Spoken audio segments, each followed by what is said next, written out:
Em tempos em que muitos se perdem em tradições vazias e aparências religiosas, os ensinamentos de Cristo surgem como luz para os que buscam um caminho verdadeiro. Suas palavras atravessam os séculos com poder e ternura, revelando o que realmente importa aos olhos de Deus. Um coração humilde, sedento de justiça, cheio de misericórdia e amor ao próximo. Prepare o coração para ser tocado pela palavra e restaurado pelo poder de Deus. E se essa mensagem falar com você, inscreva-se no canal Jornada da Palavra para receber mais conteúdos edificantes. Também convidamos você a deixar nos comentários o seu pedido de oração. Será um prazer interceder por sua vida. Entre os judeus, a religião havia se transformado em uma mera execução de ritos. Ao se afastarem do verdadeiro culto a Deus e ao perderem a essência de sua palavra, substituíram a espiritualidade por tradições e costumes criados por eles próprios. Somente Jesus pode libertar o ser humano do domínio do mal. Contudo, os judeus confiavam em suas próprias obras e cerimônias religiosas como meio de salvação. Jesus, conhecendo seus pensamentos, sabia que tais esperanças seriam desapontadas. Ele veio oferecer algo infinitamente superior ao que buscavam: o Sermão do Monte. No inesquecível Sermão da Montanha, Jesus revelou o que realmente tem valor aos olhos de Deus e o que conduz à verdadeira felicidade. Seus primeiros ouvintes, inclusive os discípulos, estavam sob influência dos ensinos dos mestres religiosos da época. Bem-aventurados os humildes de espírito, declarou Jesus, Mateus 5:3. Esses são os que reconhecem sua condição pecaminosa e carência espiritual. Sabem que por si mesmos nada podem fazer de valor. Buscam auxílio divino e por isso recebem a bênção. Porque assim diz o alto e sublime, que vive eternamente e se chama Santo. Habito num lugar elevado e sagrado, mas também com os arrependidos e humildes, para dar nova vida ao coração abatido. Isaías 57:15. Felizes os que choram, Mateus 5:4. Não se trata de lamentos vazios, queixas ou rostos carrancudos. Essa bem-aventurança se refere à dor sincera pelos próprios pecados e ao desejo de obter perdão divino. A todos esses, Deus promete restauração. Transformarei suas lágrimas em alegria e os consolarei. Mudarei sua tristeza em festa. Jeremias 31:13. Felizes os mansos, Mateus 5:5. Jesus disse: Aprendei de mim, que sou manso e humilde, e encontrareis descanso para a vossa alma. Mateus 11:29. Mesmo sendo maltratado, retribuía com bondade. Ele nos deu esse exemplo para que o sigamos. Felizes os que têm fome e sede de justiça. Mateus 5:6. Justiça é viver em conformidade com os princípios de Deus. A Bíblia declara: todos os teus mandamentos são justiça. Salmo 119, 172. Cristo demonstrou com sua própria vida como obedecer à lei divina. Quando ansiamos por refletir seus pensamentos, palavras e atitudes, desejamos essa justiça. E podemos ser como Ele, pois o Espírito Santo nos transforma e nos dá prazer em obedecer à vontade de Deus. O Senhor deseja nos dar seu Espírito com ainda mais boa vontade do que um pai deseja dar presentes aos filhos. A promessa permanece: pedi e vos será dado. Lucas 11:9. Os que buscam a justiça serão plenamente satisfeitos. Felizes os misericordiosos. Mateus 5:7.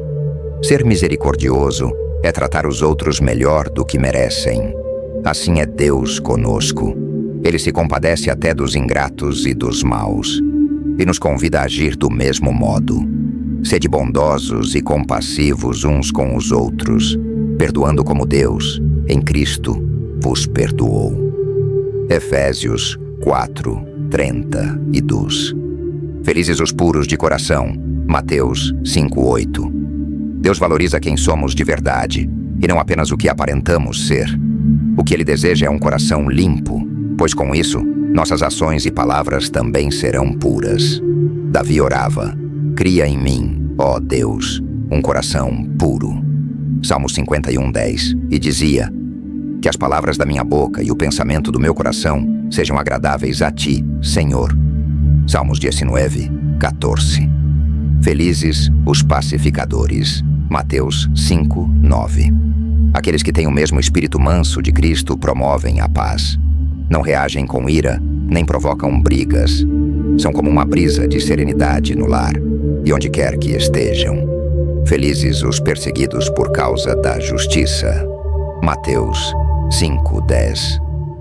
Jesus sabia que muitos dos seus seguidores seriam presos e mortos por causa dele, mas os encorajou a não se entristecerem, pois nada pode realmente ferir aqueles que o seguem. Mesmo que sejam mortos, receberão a vida eterna e uma coroa de glória. E por meio do exemplo deles, outros conhecerão o Salvador. Cristo afirmou: vós sois a luz do mundo. Mateus 5:14. Logo ele deixaria este mundo para voltar ao Pai, e os discípulos deveriam continuar espalhando sua luz. Como um farol na escuridão guia navios ao porto seguro, os cristãos devem brilhar para conduzir almas ao lar eterno. Essa é a missão de todos os seguidores de Jesus. Ele nos chama para cooperar com Ele na salvação de vidas, o maior dos mandamentos. As palavras de Jesus eram diferentes de tudo o que os ouvintes estavam acostumados. Por isso, ele repetia com frequência esses ensinos. Certa ocasião, um intérprete da lei aproximou-se dele com uma pergunta: Mestre, que devo fazer para herdar a vida eterna? Jesus respondeu com outra pergunta: O que está escrito na lei? Como a entendes? O homem replicou: Amarás o Senhor teu Deus com todo o coração, com toda a alma, com todas as forças e com todo o entendimento, e amarás o próximo como a ti mesmo. Lucas 10, 25, 27. Mas em vez de se arrepender, o doutor da lei tentou justificar seu egoísmo e perguntou: Quem é o meu próximo? Lucas 10, 29. Sacerdotes e mestres discutiam muito sobre isso. Em geral, não reconheciam os pobres ou ignorantes como próximos e não demonstravam compaixão para com eles. Jesus não se envolveu nas discussões, mas respondeu com uma parábola baseada em um fato real. Ele contou que certo homem descia de Jerusalém para Jericó. O caminho era acidentado e perigoso, passando por uma região inóspita. No trajeto, foi atacado por assaltantes que o espancaram e deixaram quase morto. Enquanto jazia ferido, desceram pelo mesmo caminho, primeiro um sacerdote e depois um levita. Ambos serviam no templo e tinham o dever de agir com bondade. No entanto, ao verem o homem ferido, passaram de largo, ignorando sua dor. Mais tarde, um samaritano chegou ao local. Os samaritanos eram rejeitados pelos judeus, que não os consideravam dignos nem de um copo d'água. Ainda assim, esse homem não hesitou. Nem mesmo se preocupou com o perigo de haver ladrões por perto. Viu o homem sofrendo, banhado em sangue. Tirou sua capa e a usou para envolvê-lo. Deu-lhe água, aplicou óleo sobre as feridas e o colocou em seu animal. Levou-o até uma estalagem e cuidou dele com atenção durante toda a noite. No dia seguinte, antes de partir, entregou dinheiro ao estalajadeiro, pedindo que continuasse cuidando do homem até que ele se recuperasse. Ao encerrar a história, Jesus perguntou ao doutor da lei: Qual dos três foi o próximo do homem ferido? E o homem respondeu: Aquele que teve compaixão. Então Jesus lhe disse: Vai e faze o mesmo. Lucas 10, 36 a 37. Assim, Cristo ensinou que qualquer um que precise de auxílio é nosso próximo. Devemos tratá-lo com a mesma consideração que gostaríamos de receber. O sacerdote e o levita afirmavam seguir a lei de Deus, mas foi o samaritano que realmente a cumpriu. Seu coração era movido por ternura e empatia. Ao ajudar aquele desconhecido, ele expressou verdadeiro amor por Deus e pelo próximo. O Senhor se agrada quando fazemos o bem, pois ao demonstrar amor pelas pessoas, estamos também mostrando nosso amor por Ele. No tanque de Betesda. Em Jerusalém havia um tanque chamado Betesda. Em certos momentos, suas águas eram agitadas, e acreditava-se que um anjo descia para movê-las. O primeiro a entrar no tanque seria curado de qualquer enfermidade. Multidões acorriam ao local com a esperança de encontrar cura. Contudo, a maioria saía decepcionada. Quando as águas se moviam, muitos nem conseguiam alcançar o tanque, pois outros passavam à frente. Num sábado, Jesus foi até Betesda. Seu coração encheu-se de compaixão ao ver tantos doentes reunidos ali. Um deles parecia o mais desamparado. Há 38 anos, sofria de paralisia. Nenhum tratamento havia surtido efeito. Muitas vezes fora levado ao tanque, mas sempre alguém entrava antes dele. Naquele sábado, tentou mais uma vez, mas sem sucesso. Fraco e exausto, retornou à esteira que lhe servia de cama, à beira da morte. Enquanto olhava para o tanque, uma face compassiva se inclinou sobre ele e perguntou: "Queres ser curado?" Com tristeza, o homem respondeu: "Senhor, não tenho ninguém que me ajude a entrar no tanque quando a água se agita. Enquanto vou, outro entra antes de mim." João 5:7.